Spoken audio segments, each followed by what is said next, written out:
สบายดีทุกคนเนาะมาพบกับสองจอนนี่ซันแนลนี่ก็เป็นคลิปที่2เนาะที่ว่าโอ้ยแมงวันที่ว่าพวกเขาจะมารีวิวการกินเนาะมื้อนี้จะมียำหมูย่อเนาะว้าวมียำหมูย่อมีลาบเนาะลาบเลือดหมูแต่ว่าขั่วเลยเนาะแล้วก็มีปลาเตของหมักเลย แล้วก็มีแกงเลือดเนาะมีแต่อันนี้กินที่ว่าอยู่ในหุ้นขั้วเนาะอยู่ในเพื่อนขั้วก็บ่ได้ออกตลาดมีหยังก็จับยัดใส่กันเลยยังว่าโอเคก่อนเราจะกินทำมากินน้ำก่อนเนาะ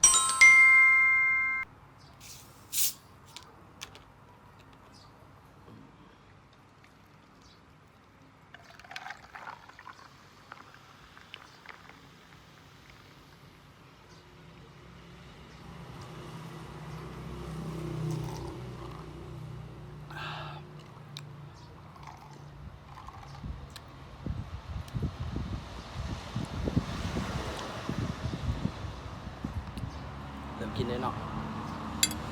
แล้วสิกินยำก่อนยำหมูโยใส่ปลาแดก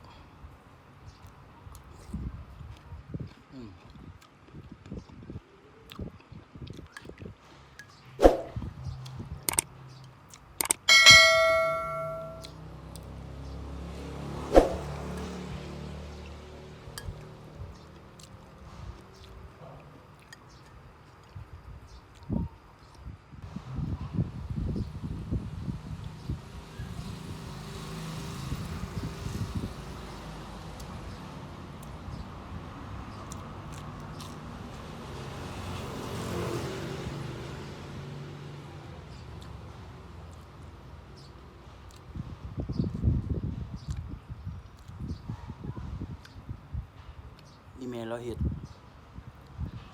ลาบหมูนี่นะลาบเลือดหมู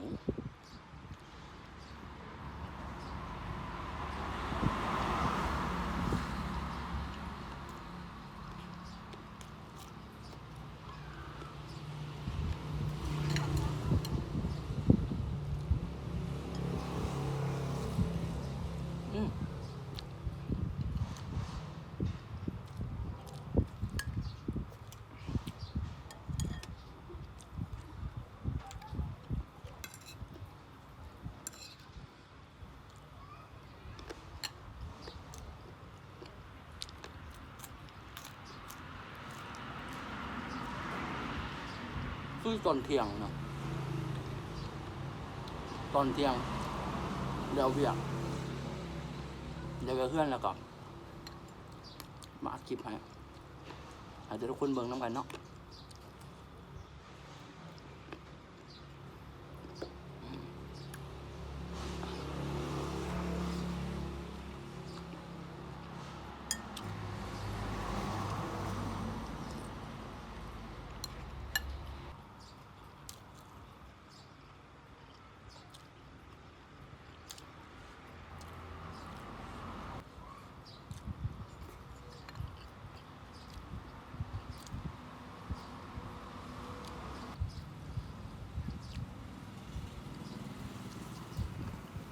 เป็นมันเว้าผิดเนาะว่าเป็นลาบหมูอยู่แต่มันเป็นเครื่องในมันเนาะบ่มันสีนมาก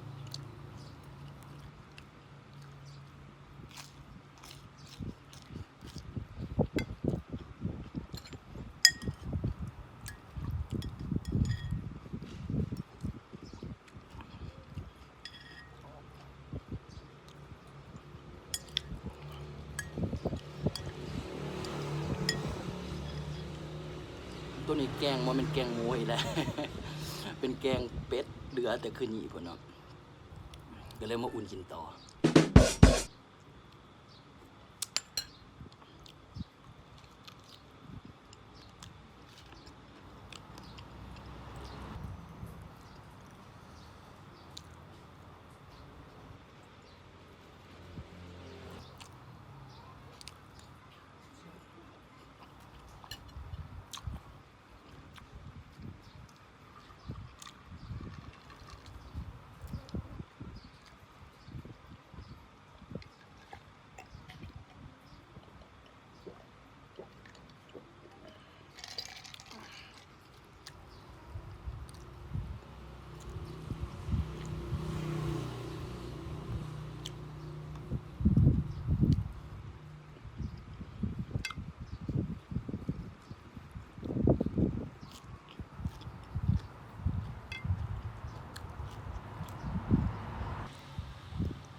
ปกติซื้อมาแต่เสาร์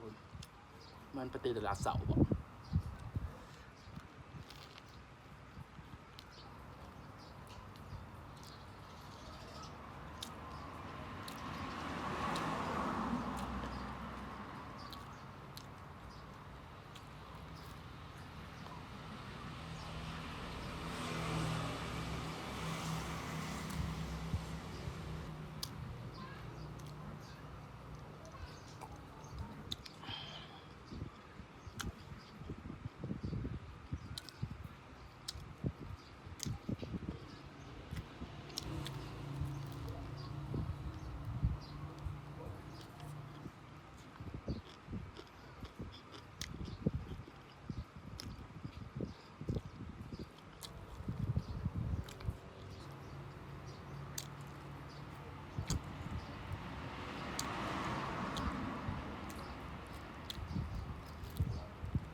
Tìm sáng cái nhà luôn.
Tốt nàoก็สิไปแล้ว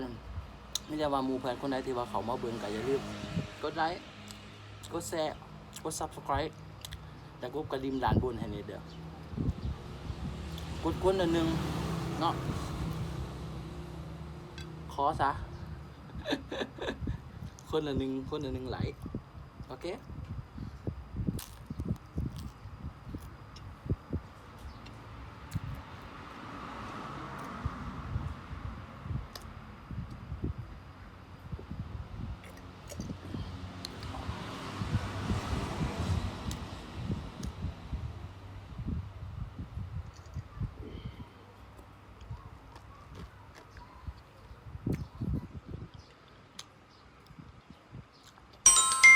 ไปก่อนบายคลิปหน้าเจอกันไหม